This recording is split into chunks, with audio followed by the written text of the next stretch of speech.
स्वागत है आपका भारत वॉइस में। तो अब दिल थाम कर बैठिए, उत्तर प्रदेश समेत 5 राज्यों के जो विधानसभा चुनाव हुए हैं उसके एग्जिट पोल के नतीजे आने वाले हैं। जी हां, 10 मार्च को वोटों की गिनती होगी, लेकिन उसके पहले एग्जिट पोल का पूरे देश को इंतजार है और खास तौर पर राजनीतिक पार्टियों को भी।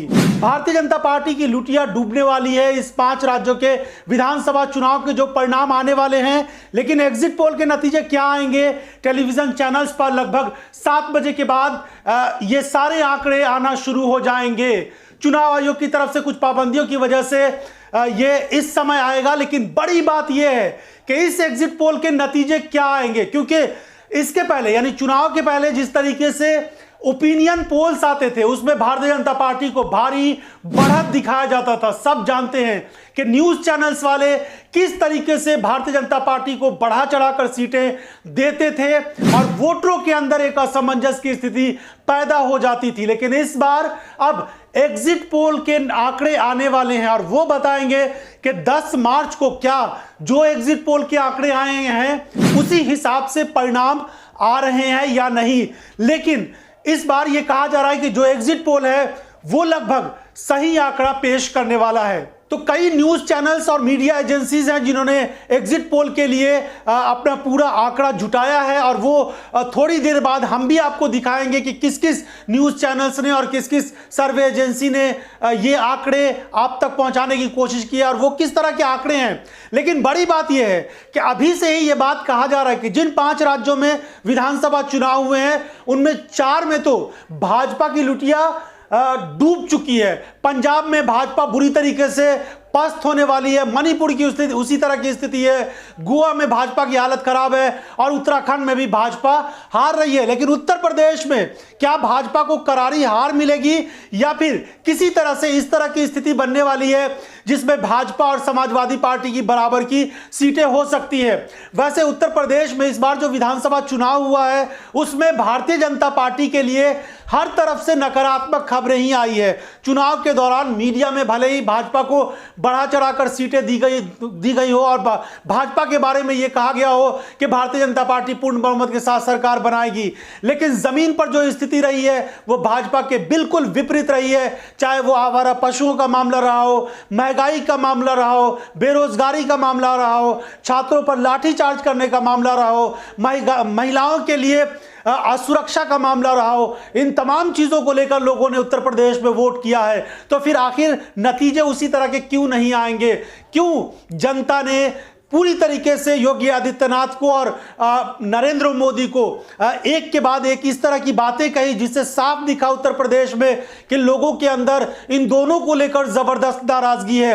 डबल इंजन की सरकार होने का प्रधानमंत्री नरेंद्र मोदी दावा करते रहे, लेकिन इस डबल इंजन की सरकार ने उत्तर प्रदेश को पूरी तरीके से डिरेल कर दिया। वहां पर ट्रेन पटरी से उतर गई और हालात एकदम खराब हो गए। युवाओं के अंदर इतनी ज्यादा नाराजगी उत्तर प्रदेश में देखने को मिली है। हम लोगों ने भी उत्तर प्रदेश में जिस तरह से चुनाव को कवर किया, युवाओं में बेतरह नाराजगी। उनका यह कहना था कि मुफ्त अनाज अगर दे देते हैं, लेकिन युवाओं को अगर रोजगार मिल जाएगा, नौकरी मिल जाएगी तो फिर उनको इस मुफ्त अनाज की जरूरत नहीं पड़ेगी। उधर अखिलेश यादव ने जिस तरह से पूरे चुनाव कैंपेन को अपने हिसाब से हैंडल करने की कोशिश की, भाजपा के नेताओं को समझ में नहीं आया कि अखिलेश यादव के इन तमाम सवालों का, उन तमाम आरोपों का और जिस तरह की योजनाओं का अखिलेश यादव ने वादा किया है, 300 यूनिट फ्री बिजली देने की बात अखिलेश यादव ने की है, ये तमाम बातें भाजपा को परेशान करने वाली रही है।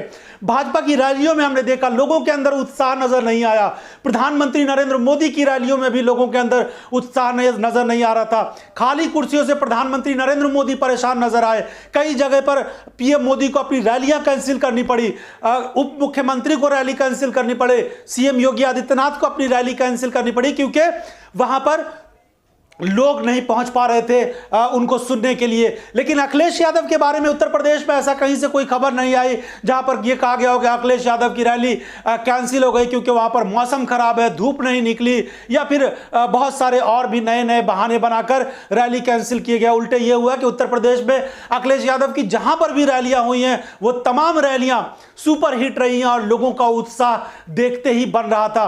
तो थोड़ा सा इंतजार कीजिए और देखिए कि उत्तर प्रदेश में और जो 5 पूरे राज्य हैं जिनमें विधानसभा के चुनाव हुए हैं उसमें एग्जिट पोल के आंकड़े क्या बताते हैं। क्या उत्तर प्रदेश में पूर्ण बहुमत के साथ समाजवादी पार्टी की सरकार बन रही है, या फिर मीडिया में कुछ इस तरह के हालात बनाए जाएंगे, या फिर ये जो एजेंसीज हैं वो इस तरह के हालात बनाकर रखेंगे कि हंग असेंबली की तरफ इशारा किया जाए।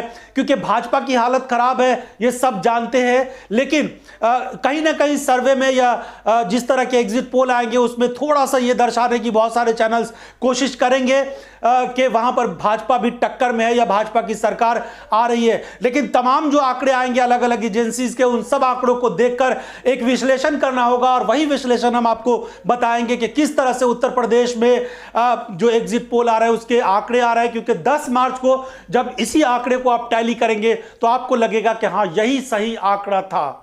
तो थोड़ा सा इंतजार कीजिए, उत्तर प्रदेश समेत 5 राज्यों के विधानसभा चुनाव के एग्जिट पोल को हम आपको दिखाएंगे और 10 मार्च को जो वोटों की गिनती होगी उसको समझने में पहले ही थोड़ी आसानी होगी।